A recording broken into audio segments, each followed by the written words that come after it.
Бегалците од Сирија, Авганистан и Ирак почнаа да го избегнуваат морето како дел од нивниот пат до Западна Европа. Наместо со малите и несигурни бродови кои секојдневно се превртуваа поради претовареност, бегалците најдоа нова рута до Грција. Сега пристигаат по копнен пат.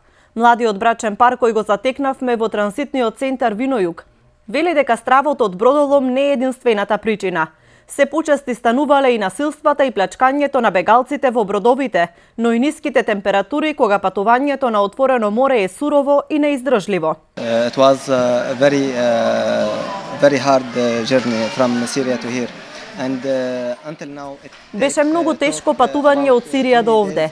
Траеше 12 денови, а можеби и повеќе. Не патувавме по морето, туку по земја. Од Турција преку Грција. По копно е побезбедно. Ја минуваш реката и во Грција си. Не можеме да доаѓаме преку морето. Многу е тешко. Опасно е. Има високи бранови. По краткото затајување, бројот на издадени пријави на бегалци повторно ја достигна бројката од 3000 на ден. Вчера биле издадени потврди на 3096 бегалци, од кои 1931 биле од Сирија, 664 афганистанци и 467 ирачани.